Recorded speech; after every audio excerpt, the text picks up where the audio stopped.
Lumière. Ça tourne. Prise 1, norme VASP. Bonjour YouTube.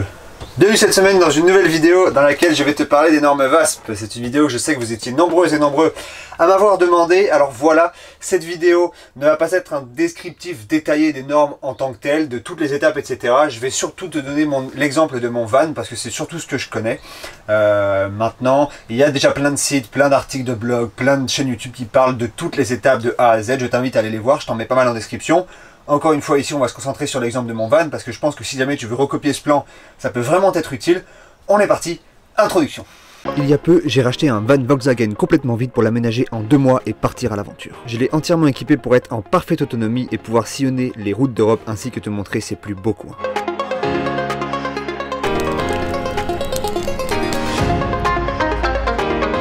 Depuis que je suis parti sur les routes, je te partage mes passions pour la photo, pour la vidéo et pour la montagne. Alors, bienvenue sur ma chaîne et bienvenue dans l'aventure. Alors, les normes VASP. Les normes VASP, c'est déjà avant toute chose, ça concerne que la France, d'accord, ce que je vais te dire là. Donc si tu es d'un autre pays francophone ou si tu regardes cette vidéo d'autre part dans le monde, je suis désolé, cette vidéo ne sera pas de grand intérêt pour toi.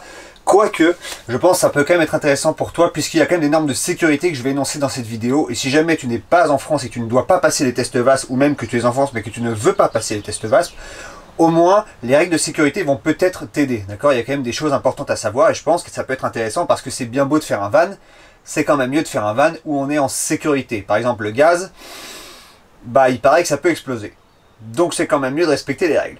Alors, très rapidement, donc les normes VASP, ce n'est pas obligatoire, d'accord? C'est obligatoire seulement si tu réponds à des conditions bien particulières. Encore une fois, je te mets ça dans la description. Tout ça, c'est des textes de loi votés à l'Assemblée, etc. Bref, c'est de l'administration, de la paperasse à la française, comment c'est bien la faire. Donc je ne la connais pas par cœur, mais en gros, il faut que je crois que ça respecte des conditions telles qu'une cuisine permanente, une table permanente, ce qui n'est pas mon cas, mais j'ai quand même homologué le van pour des raisons de sécurité et des raisons aussi de revente. Il faut aussi, je crois, un lit permanent et voilà, il faut que ça réponde à des conditions particulières. Si tu ne réponds pas à ces conditions-là, tu n'es pas obligé d'homologuer ton van. Moi, je te conseille de le faire. Pourquoi? Pour la revente, si jamais tu as un objectif derrière de revente, si jamais tu veux le garder 10, 15, 20 ans ton véhicule, peut-être qu'au final, c'est pas forcément indispensable. Et surtout, peut-être aussi pour des raisons de sécurité. Au moins, tu es sûr que tu vis dans quelque chose qui est sécurisé, qui est safe, qui est protégé, protégé. Disons que au moins, quand tu utilises ton réseau de gaz, tu sais qu'il a été vérifié, que ça n'a pas été fait n'importe comment. C'est pas parce qu'il n'a pas été vérifié qu'il n'est pas fiable non plus, d'accord?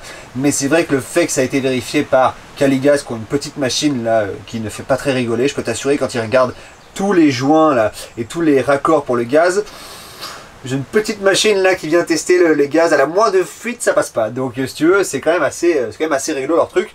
Bref, donc encore une fois, je vais très rapidement aller sur les étapes, je vais te rappeler comment ça fonctionne et puis ensuite je vais enchaîner donc sur ce que moi ils ont vérifié et sur ce que j'ai dû respecter pour l'exemple de mon van. Attention, dans cette vidéo je te ne donne pas toutes les règles VASP, ce serait impossible, le manuel est énorme, il y a plein de trucs à respecter, je te conseille ensuite d'aller voir au cas par cas si toi tu veux faire quelque chose de différent de mon van. Moi je me suis renseigné sur ce que j'ai fait, maintenant il y a plein de règles qui divergent selon tel ou tel cas, bon. Encore une fois, de la paperasse, comme on sait bien la faire, et comme on l'aime, faut dire qu'on adore ça, la paperasse, faut être clair.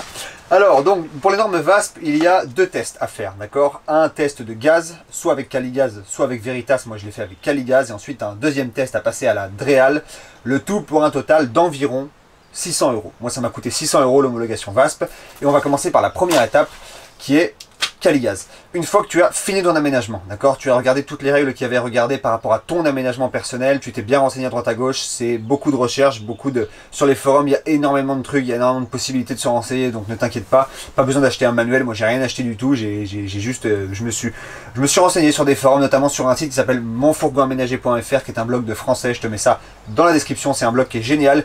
Les propriétaires répondent très rapidement à la moindre question, donc c'est super. Je me suis beaucoup aidé d'eux, donc je tiens vraiment à les mentionner. J'ai jamais été en contact avec eux, donc je fais pas de la pub pour eux, mais disons, je ne fais pas de la pub rémunérée, mais je fais de la pub gratuite pour eux parce que j'en suis content. C'est un super blog et je pense qu'ils méritent vraiment une visibilité plus accrue que ce qu'ils ont déjà. Donc tu dois passer des tests Caligaz. Ça dure à peu près 3/4 d'heure, 1 heure. C'est donc soit Caligaz, soit Veritas. Ils viennent vérifier ton installation de gaz. Donc là, le caisson, etc. Je vais revenir là-dessus après. Il vérifie aussi les distances de sécurité, les aérations. Une fois que tu as fait ça, c'est validé, tu obtiens ton certificat. Mon certificat, moi, il doit être par là. Et ensuite, tu passes des tests à la DREAL, direction régionale. La DREAL revérifie tout, vérifie les distances de sécurité, les calculs que tu as dû faire, etc. Ça coûte 90 €. J'ai oublié de te dire qu'à l'IGAS, ça coûte environ 300 €, 320, ça dépend. Et puis, la DREAL, ça coûte 90 € le passage. Puis ensuite, il faut que tu rajoutes à ça normalement le certificat de conformité qui est donc le barré rouge. Alors là, attention, un barré rouge ça coûte environ 150 €, d'accord. En réalité, tu n'es pas obligé d'avoir le barré rouge puisque les marques te vendent ça assez cher. Tu peux obtenir ce qu'on appelle un spécimen de certificat de conformité. Moi, c'est ce que j'ai obtenu chez Volkswagen. C'est gratuit. Ils me l'ont envoyé. J'ai contacté le siège social de Volkswagen à Paris. Ils ont une adresse spéciale pour ça, pour les homologations. Ils m'ont envoyé ça et c'est un document gratuit. C'est pas un document comme le barré rouge, d'accord. C'est un peu différent. Comme tu peux le voir, il n'y a pas de barré rouge dessus. C'est un document qui spécifie qui énonce toutes les spécificités donc du véhicule en question. Et ça suffit et c'est gratuit, d'accord. Donc ça, c'est 150 € d'économiser. Donc je tiens à le mentionner dans cette vidéo. Moi non plus, je ne le savais pas avant. J'ai essayé. Je me suis dit, allez, peut-être que ça passera. J'ai ensuite contacté la DREAL qui m'a dit effectivement ça fonctionne, donc il n'y a pas besoin du barré rouge à 150 €. Pourquoi donc avec moi on arrive à 600 € comme quelqu'un qui aurait acheté son barré rouge à 150 €? Parce que moi j'ai fait faire les plans par un organisme, une entreprise qui s'appelle Carapace, qui est dans la région nantaise, qui prend 150 € pour te faire tous les plans en 3D et pour te faire les mesures. À ce moment-là, j'étais occupé avec autre chose, j'avais pas le temps de me préoccuper de tout ça, donc j'ai fait faire ça. Je trouvais que c'était un bon prix, et d'ailleurs Carapace sont très professionnels. Si jamais tu es un peu perdu avec ça, ils t'aident énormément. Ils m'ont pas fait que ça, je suis aussi allé les voir à la fin de la construction, et ils m'ont expliqué ce qui allait passer, ce qui allait pas passer, ce que j'allais devoir modifier, etc. D'accord? Carapace, je te mets le lien dans la description. Si jamais tu es dans la région nantaise, si jamais tu veux les contacter, les appeler, etc., n'hésite pas, ils sont vraiment top, professionnels, super sympas, et c'est des professionnels de l'aménagement de van. À la DREAL, il faut aussi que tu fasses une pesée. Ça se fait dans des carrières par exemple, mais il y a aussi des magasins qui proposent des magasins de bricolage ou d'extérieur. Ça dépend de ta région, mais en gros, tu peux faire peser ton véhicule à peu près n'importe où. Il suffit d'aller voir sur Internet. Et puis avec ça, il faut évidemment des papiers d'homologation, dépendamment de tes équipements. Ça, je vais t'en parler juste après par rapport à mon cas. Voilà, très rapidement, ça c'est pour les étapes VASP et pour les documents que tu as à présenter. Alors, par rapport à mon exemple, maintenant mon van. Moi j'ai, si tu ne le sais pas encore et si c'est la première fois que tu viens sur cette chaîne, un chauffe-eau au gaz, un chauffage au diesel qui sont homologués, des bouteilles de gaz, un frigo trimixte, un réseau de gaz à homologuer. C'est pas mal tout parce qu'en fait il ne vérifie pas l'électricité, alors c'est quand même ça qui peut foutre le feu à ton véhicule, mais il ne vérifie pas. Il ne vérifie pas non plus la plomberie, malgré qu'il y ait des normes, mais en tout cas moi ça n'a pas été vérifié. Encore une fois, je vais te donner mon exemple. Tu trouveras sûrement des vidéos sur internet qui sont différentes, qui te disent non, moi on a fait ci, on a fait ça, on a été vérifié là-dessus. Moi il y a des trucs sur lesquels j'ai pas été vérifié. Donc voilà, ça dépend évidemment des véhicules, j'imagine. Pour le gaz, d'accord, il te faut un caisson, je vais te mettre des images, hermétique, isolé, ça c'est vachement important, avec aucune fuite d'air, d'accord, aucune entrée d'air possible, avec une aération permanente, d'accord. Si ta bouteille Twinny est de moins de 7 kg, ce qui est mon cas, une aération par le bas suffit. Il faut que cette aération soit de moins de 5 fois le diamètre de l'aération. Donc si ton aération fait 2 cm, il faut qu'elle fasse moins de 10 cm. Le conduit, il faut qu'il fasse moins de 10 cm, d'accord, en longueur, on va dire. Moi, il fait 8 cm, d'accord. Donc si tu fais une aération de 5 cm, ça veut dire que tu as 25 cm de marge, ce qui est énorme. Si tu fais un conduit de 1 cm, je crois que c'est pas possible normalement. Il faut que ton conduit fasse moins de 5 cm. Il y a une certaine mesure à respecter, ça je t'invite à aller voir vraiment tous les détails, mais globalement, en gros, un caisson hermétique, une bouteille de gaz avec un étendeur homologué, avec une lyre homologuée. Tous les détails, encore une fois, sont dans les liens que je te mets en description, avec une aération permanente. Ça, c'est le caisson de gaz. Il faut ensuite que l'aération soit placée à moins, d'accord, à plus de 30 cm, d'accord. Donc typiquement ton pot d'échappement, moi on est à 32 cm, donc c'est vraiment serré, c'est passé parce que c'est plus de 30, mais c'est serré. Et ensuite, pareil, si tu as un chauffage diesel, eh bien, il ne faut pas que l'aération permanente de la bouteille de gaz soit trop proche du chauffage diesel, d'accord. Ça, c'est pour le gaz. Ensuite, il vérifie tous les raccords. Il faut que ton réseau de gaz soit fait en cuivre, ça c'est obligatoire. Et ensuite, il faut utiliser, moi j'ai utilisé des raccords Picone. Je crois qu'il y a plusieurs types de raccords qui sont utilisables, mais par contre, le cuivre, c'est obligatoire. Tu ne peux pas avoir un câble souple dans un van homologué VASP, d'accord. Le réseau de gaz doit être fait en cuivre et ça doit être donc des câbles durs, j'imagine que ça s'appelle comme ça. Ensuite, il y a un certain type de matériel qui est homologable. En termes de chauffe-eau, moi j'ai pris le Truma Boiler Gas B10. Il faut qu'il y ait une cheminée sur le côté, c'est obligatoire. Il y a d'autres chauffe-eau qui sont homologables. Celui-là, de mémoire, c'est le moins cher. Il vaut 600 €. Il est assez facile à monter. C'est un raccord gaz Bicone assez classique. Donc rien de particulier par rapport à ça. Voilà, moi j'ai fait installer le réseau de gaz par un professionnel, je me suis fait aider, mais tu peux le faire toi-même et faut juste faire très attention au raccord, faut que ce soit bien vissé, faut pas qu'il y ait de fuite de gaz. Donc Caligaz, eux, ils vérifient le raccord de gaz. Ensuite, par rapport à mon exemple, par rapport à mon matériel, encore une fois que j'ai homologué, il y a le chauffage. Le chauffage diesel, j'ai pris l'Autotherm R2D qui est le chauffage le moins cher homologable en France. Les autres, ce sont des... je pense qu'il y a des Truma, je pense qu'il y a d'autres marques mais qui sont assez chères quand même. Le mien, c'est à peu près 550 €. Les 3 certificats que tu dois déposer à la DREAL dans ton dossier sont en ligne sur le site de Autotherm France. Ce sont 3 certificats que tu dois télécharger et joindre à ton dossier. Donc ça, c'est super pratique. Tu peux le monter toi-même, mais il faut que tu respectes les règles. Ça, normalement, ils le vérifient. Moi, ça n'a pas été vérifié. Ils ont juste vérifié le numéro de série sur l'Autotherm. Et il manquait juste un certificat que j'avais oublié de télécharger et de donner. Donc du coup, je suis allé le chercher. Je leur ai envoyé et c'était terminé. D'accord ? Ça, c'est à la DREAL. En termes de matériel homologable, c'est quasiment tout ce que j'ai. Mon frigo est un frigo sur le gaz qui, à la base, je ne voulais pas l'homologuer sur le gaz. Donc, il n'est pas homologué sur le gaz parce qu'il me faudrait 2 grilles sur les portes arrière. Parce que si tu mets un frigo trimixte, il faut 2 grilles. Ceci dit, je pense changer de frigo pour mettre un frigo à compression. Voilà pourquoi je ne l'ai pas homologué sur le gaz. En attendant, je m'en servais avec les gaz brûlés qui s'échappaient directement dans le van et qui sortaient par l'aération permanente ici, puisque l'air chaud monte naturellement et j'ai jamais eu de problème. J'ai un détecteur de monoxyde de carbone qui est obligatoire pour les règles VASP. À moins que non, c'est peut-être pas obligatoire. Le détecteur de monoxyde de carbone, c'est le détecteur de fumée qui est obligatoire. Mais moi, j'ai quand même rajouté un détecteur de monoxyde de carbone, donc j'ai jamais eu de problème. Mais c'est vrai qu'à terme, si j'avais gardé un frigo trimix, j'aurais fait 2 grilles sur la porte. Je n'aime pas trop les grilles sur les portes, je trouve pas ça très beau, donc c'est pour ça que je l'avais pas fait. Et puis de toute façon, je vais probablement changer pour un frigo à compression. Ça, si jamais tu as des questions, si jamais tu te demandes pourquoi je vais changer, n'hésite pas à me demander dans les commentaires, parce que ça ferait trop long sur cette vidéo, mais j'en parlerai peut-être dans une autre vidéo. Voilà, ça c'est pour le matériel homologable. À part ça, les plaques à gaz, évidemment. Si tu as jamais des plaques à gaz comme moi, il faut que les chapeaux soient collés avec de la colle qui résiste à la haute température. Voilà, tout simplement. Sinon, il n'y a pas vraiment trop d'autres règles sur le matériel. Il ne vérifie pas l'électricité, ne vérifie pas les batteries, tout ça, rien à faire. Donc Caligaz vérifie également les distances de sécurité. Il faut qu'il y ait 45 cm dans le couloir, ok, minimum entre la cuisine et le couloir, moi ils ont vérifié ça, et 50 cm à l'entrée, donc c'est la sortie de secours, ils considèrent ça comme une sortie de secours, hein. C'est aussi une entrée évidemment, il faut que ce soit 50 cm, d'accord, minimum, et ensuite 45 cm minimum dans le couloir, c'est important, si c'est 42, ça ne passera pas les règles VASP. Ok, voilà ce qu'ils ont vérifié, ça c'était à la DREAL et à Caligaz, ils ont vérifié les deux. La cuve d'eau de 100 litres également, elle doit être de 100 litres, ça ils n'ont pas vérifié, je leur ai juste dit que c'était une 100 litres, ils m'ont fait confiance. Donc tu vois, tout n'est pas non plus vérifié, d'accord. Où j'en suis là. Donc on résume brièvement. Ton homologation, elle commence par Caligaz. Évidemment, elle commence par ta construction avant et ensuite elle commence par Caligaz. Caligaz te donne un certificat avec lequel il est marqué les appareils qui ont été homologués. Moi, j'ai mes plaques qui sont homologuées avec 2 brûleurs collés avec de la colle haute température. Et ensuite, j'ai une production d'eau chaude, donc le chauffe-eau. Il y a tous les détails. Caligaz s'occupe de vérifier ça. Il y a marqué ensuite que le réseau de cuivre est en cuivre avec un diamètre de 8 mm. Et il y a marqué toutes les longueurs du circuit, 4 mètres pour le chauffe-eau, 30 cm pour le plaque à gaz.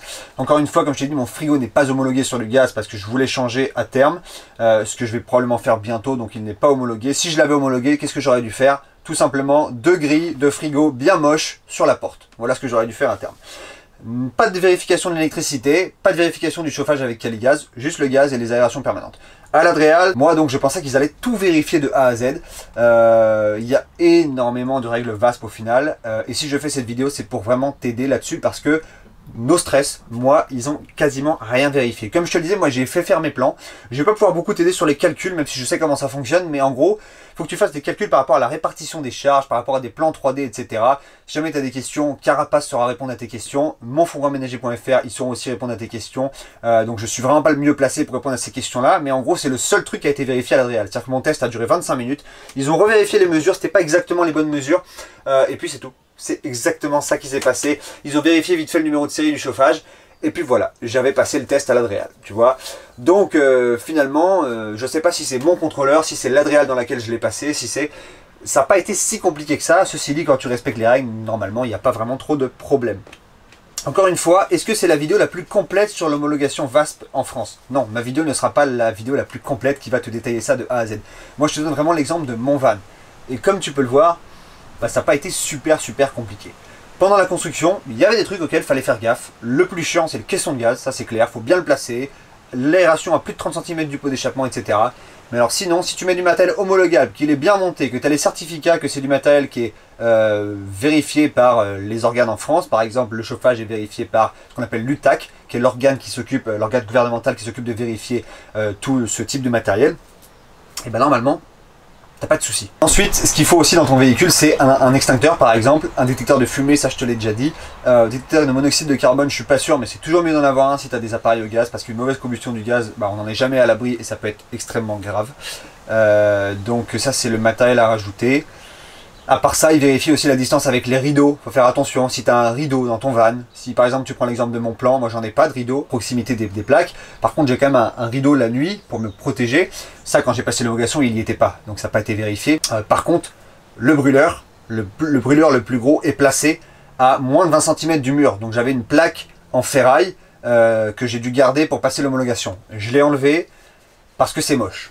C'est pas très sérieux de ma part, je t'avouerai.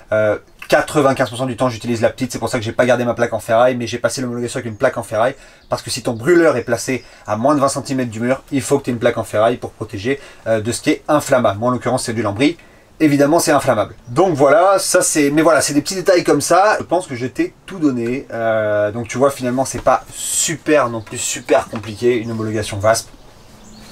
Est-ce que c'est indispensable? Pas forcément. Encore une fois, moi je trouve que c'est bien parce que ça permet de respecter quand même des règles de sécurité et je pense que c'est quand même important. Et tu peux très bien faire un van aussi qui est bien fait, sécurisé, sécuritaire, sans homologuer ton van. C'est intéressant aussi pour la revente parce que c'est gage d'un certain sérieux évidemment. Mais voilà. Voilà donc l'exemple de mon van. Comme je te l'ai dit, ce n'est pas la vidéo la plus complète sur la règle VASP que tu vas trouver. Moi, ce que je voulais te montrer, c'était l'exemple de mon van et que tu vois que finalement, bah, ça n'a rien de très compliqué, d'accord? Si tu as la moindre question, n'hésite surtout pas dans les commentaires. Je ne suis pas forcément le mieux placé pour répondre à toutes les questions sur la règle VASP. Je ne suis pas du tout un spécialiste, mais je commence à peu près maîtriser le sujet parce que j'ai quand même homologué le mien et ça a été... voilà, ça a été quand même un petit challenge dans le sens où il y a quand même des choses à respecter. Mais comme tu peux le voir, tu as du matériel qui est homologable, si tu as du matériel qui est bien monté, si tout est bien fait, si tu respectes ce que je viens de t'énoncer, normalement, il ne devrait pas y avoir de soucis. Un truc bête, par exemple, c'est de ne pas savoir qu'il faut 50 cm sur la sortie de secours. Moi, j'ai déjà entendu des histoires sur Internet, des gens qui ne savaient pas, qui sont arrivés à des contrôles avec des ouvertures de 45 cm, ils ont dû casser leur cuisine, la raccourcir et repasser le test. D'accord? Donc c'est des choses, tu vois, c'est des choses qu'il faut savoir. 50 cm à l'entrée, 45 cm dans le couloir, d'accord? Parce que sinon ils estiment que c'est pas assez large et donc tu pourrais être gêné en essayant de sortir si jamais il y a le feu, ce qui honnêtement a du sens. Donc voilà, c'est tout ce genre de choses. Mais à part ça, voilà, il y a pas, par exemple, il y a plein de petits détails. Le bout qui est du plan de travail de la cuisine ne doit pas être pointu, doit être arrondi d'un diamètre égal à, tu vois, je ne l'ai même plus en tête, honnêtement, ils n'ont pas vérifié ça, d'accord? Mes bouts sont arrondis sur mon plan de travail, mais ils n'ont pas du tout vérifié si les bouts étaient arrondis du bon diamètre, non, tu vois, donc il y a énormément de règles, mais non, je pense qu'il ne faut pas non plus tout prendre au pied de la lettre, tout n'est pas non plus vérifié. Peut-être une dernière chose, il faut effectivement des choses pour bloquer les placards. Ça c'est également obligatoire parce que l'Adréal vérifie que tes placards ne puissent pas s'ouvrir en pleine route. Ce qui est logique aussi, donc ça de toute façon dans tous les cas je pense que même sans passer les règles VASP les gens le mettent quand même, mais sache quand même que c'est obligatoire aussi. Une fois que tu as réussi à l'Adréal, tu reçois un procès verbal qui est ta nouvelle carte grise, enfin pas encore la carte grise mais en gros c'est le procès verbal qui va te permettre de demander ta nouvelle carte grise. Tu demandes la carte grise et puis voilà, ton van est homologué VASP, ça t'a coûté à peu près 600 €, en tout cas pour moi c'est à peu près 600 €. Je n'avais pas fait faire les plans, ça aurait été 450, tu vois, donc c'est quand même intéressant parce que le fait de pouvoir disposer du certificat de conformité au lieu du barré rouge, bah c'est quand même intéressant mine de rien parce qu'un barré rouge ça coûte quand même 150 voire 200 €. Volkswagen je crois que c'est 200 € un barré rouge, donc c'est quand même pas donné pour un bout de papier avec un barré rouge dessus. Donc le certificat de conformité, ça je te conseille vraiment d'aller le demander à la marque. Pour Volkswagen ça a marché, gratuit et ça a fonctionné, donc vraiment ça je pense que c'est quelque chose à savoir. Donc voilà, c'est pas beaucoup plus que ça les règles VASP, en tout cas pour l'exemple de mon van, encore une fois, peut-être que ce sera plus compliqué dans un L3, ce sera sûrement plus compliqué, d'autres configurations etc, mais pour ma configuration personnellement ça a été aussi simple que ça je dois dire, donc voilà. C'est tout pour cette vidéo, j'espère qu'elle aura répondu à tes questions. Si jamais tu as d'autres questions, n'hésite surtout pas. À la semaine prochaine pour une nouvelle vidéo. Avant de se quitter, tu as peut-être remarqué le fond qui est derrière moi. Si tu me suis depuis quelques mois, tu sais où c'est. C'est dans ma région natale, en Loire-Atlantique. Je suis rentré chez mes parents pour une raison bien précise. Je vais t'en parler dans les prochaines vidéos. Ce sera le nouveau projet. Pour l'instant, je ne t'en parle pas encore. J'espère que la vidéo, encore une fois, t'a plu. Prends soin de toi. À la semaine prochaine pour une nouvelle vidéo. Ciao!